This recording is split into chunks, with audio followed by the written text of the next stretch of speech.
quand même que le jeudi, que le gouvernement puisse dire, oui, nous avons dit, nous allons verser tant de milliards. Ça, c'est pas important pour les enseignants qui sont à la base. Ce qui importe, c'est que l'enseignant qui est à Neydassi, qu'est-ce qu'il attend? C'est qu'à la fin du mois, combien il va gagner en salaire net. Dès qu'on vire son salaire, voilà, pour quand même qu'il puisse être véritablement dans les dispositions de pouvoir penser à une suspension ou bien à une continuité. Très bien, là, ça va nous permettre de pouvoir attendre et de dire que peut-être le gouvernement a fait des efforts pour nous mettre sur les mêmes rangs que les autres travailleurs de la fonction publique, en attendant quand même que dans d'autres années, qu'un gouvernement beaucoup plus dynamique, beaucoup plus courageux puisse aller attaquer la correction du système de rémunération. Alors, M. Diène, comment appréciez-vous les efforts consentis par l'État du Sénégal en faveur des enseignants que vous êtes? Bon, écoutez, merci beaucoup, Evelyne. Merci à mes co-débatteurs, le très cher Cheikh Mbow, que j'apprécie beaucoup, de même que Tamsir Bakhoum, que j'ai toujours, effectivement, assisté lors des grandes assemblées générales. Je pense que le gouvernement a fait énormément d'efforts, franchement, pour dire vrai. D'abord, on estime heureux qu'il y ait une négociation franche, sincère et dynamique entre les organisations syndicales et le gouvernement. Parce que le vrai problème, c'est que quand il y a comment dire ça encore, des incompréhensions, le plus important, c'est de s'asseoir et de discuter. Ils ont discuté, l'État a fait des propositions. Cette proposition est allée de 69 milliards à 90 milliards aujourd'hui. Il y aura un énième round qui est prévu jeudi prochain. Oui. On s'estime heureux pour l'intérêt quand même de notre corporation, pour l'intérêt quand même de notre système éducatif. Les organisations syndicales et le gouvernement vont trouver quand même un terrain d'entente. L'école nous appartient, que ce soit enseignant de la paire ou enseignant de quelque bord que ce soit. Le plus important, c'est que nous devons préserver notre outil de travail qui est l'école publique sénégalaise. Et l'apport des organisations syndicales, l'apport quand même des sociétés civiles telles que la COSIDEP et autres, je pense que c'est un apport extrêmement important. Je demande, ça c'est un appel que je lance à l'endroit de tous les camarades de suspendre le mot d'ordre de grève et de continuer effectivement que la lutte. Il y a plusieurs façons, moyens de continuer la lutte et de continuer à discuter avec le gouvernement. Parce qu'il faut le dire, dès que le président Macky Sall accède au pouvoir, le premier acte qu'il a posé, tout le monde le sait, que c'est la baisse des impôts. Et la baisse des impôts, le plus petit salaire, dont j'en ai été quand même un des témoins, démarrer à partir de 15 000 francs, jusqu'à 30 et quelques mille francs, que pour certains fonctionnaires de l'État. Aujourd'hui, il faut le dire, il y avait un point d'achoppement. C'était en 2015, juin 2015, par rapport aux années de validation et de contractualisation. Ça a été un point d'achoppement au temps d'Abdou Diouf. Abdou Diouf ne l'avait pas accepté, Abdoulaye Wade aussi avait refusé, ce qui nous a valu effectivement que 2 sessions en 2012. Mais aujourd'hui, le fait d'accepter que cette année de validation et de contractualisation, tout le monde sait que ça a un impact sur le coût, effectivement, les rappels de validation et autres. Donc, en un mot, ce que moi je demande aujourd'hui, c'est qu'effectivement, il y a une avancée énorme par rapport maintenant aux revendications. Les lignes sont en train de bouger, pour ne pas dire en train de sauter. Effectivement, entre les deux...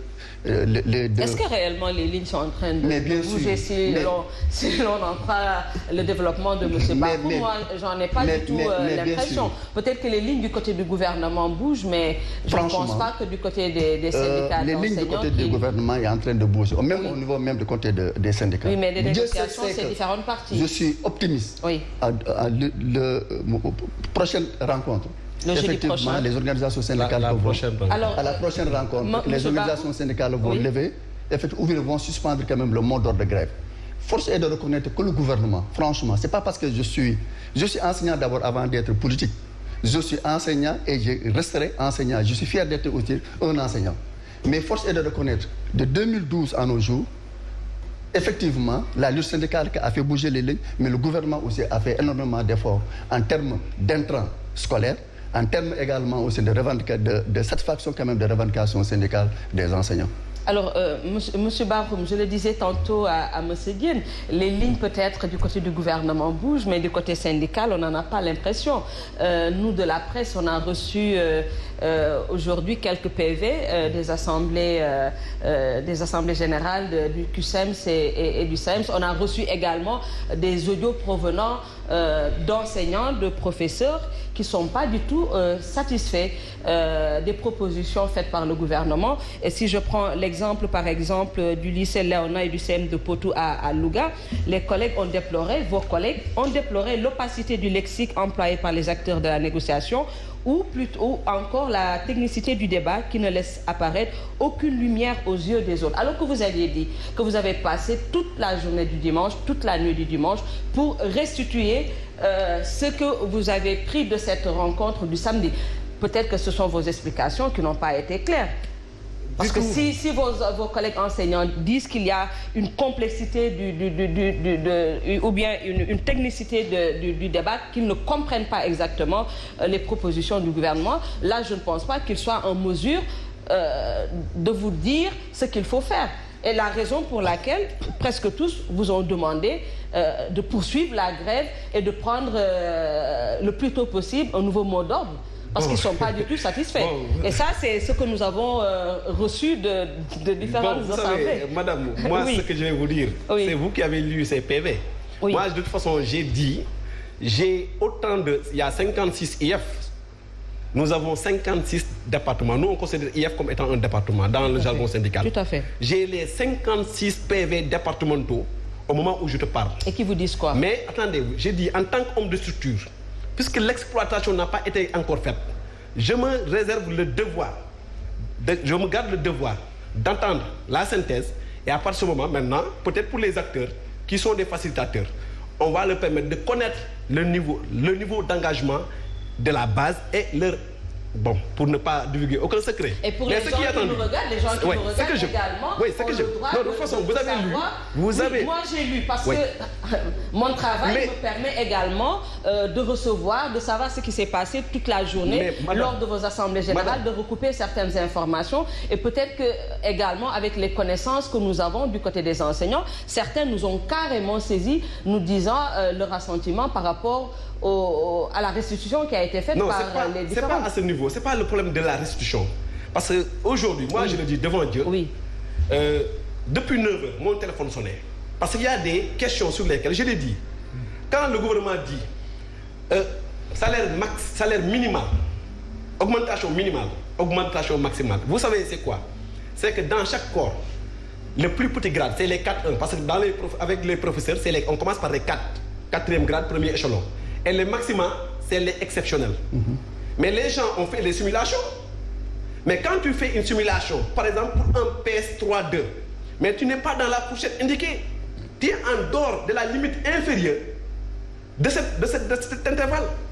Deuxièmement, j'ai dit, quand le gouvernement dit synthèse des augmentations nettes de salaire, mais ce n'est pas la synthèse des augmentations de salaire net.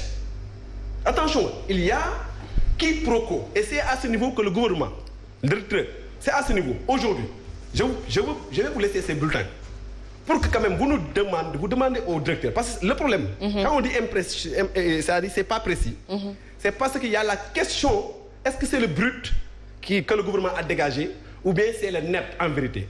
Et si nous nous basons sur ces deux types de bulletins, le mois de janvier qui est imposé et le mois de février qui n'est pas imposé, donc nous pouvons concevoir que ces augmentations sont des bruts. Et après impôt, vous allez concevoir que que le gouvernement a annoncé ne correspondra pas à la réalité. Et il nous a été fait cela en 2018 avec l'augmentation de l'indemnité de logement. Et donc de ce point de vue, il appartient au gouvernement véritablement de prendre les dispositions nécessaires, de dire, comme il l'a fait avec les autres secteurs, nous avons une augmentation nette après impôt. Il indique les montants. Et à partir de ce moment, je pense que ça va nous permettre, ça va nous faciliter le travail. Et l'autre chose maintenant, mais le ministère de l'Éducation nationale aussi devrait se prononcer sur la question des maîtres contractuels et des professeurs contractuels. Parce que tout ce que nous sommes en train de dire aujourd'hui, c'est au niveau de la solde. Mais les contractuels sont traités au niveau du ministère de l'Éducation nationale. Et pourtant, nous avions fait des propositions à ce niveau, jusque-là, qui n'ont pas encore connu véritablement une réponse de la part du gouvernement. Et donc, de ce point de vue, nous le disons. Aujourd'hui, chacun de nous porte l'école dans son cœur. Mais quand même, il faut savoir que c'est le président de la République lui-même qui avait dit qu'il a hérité d'un système de rémunération qui est injuste, inéquitable et qui aujourd'hui a posé beaucoup de problèmes qu'il fallait corriger. Alors, dès lors que l'étude a été faite, je termine par ce point, dès lors que l'étude a été faite, a révélé ce que nous avons connu et que les recommandations sont allées dans le sens de corriger et qu'ils n'ont pas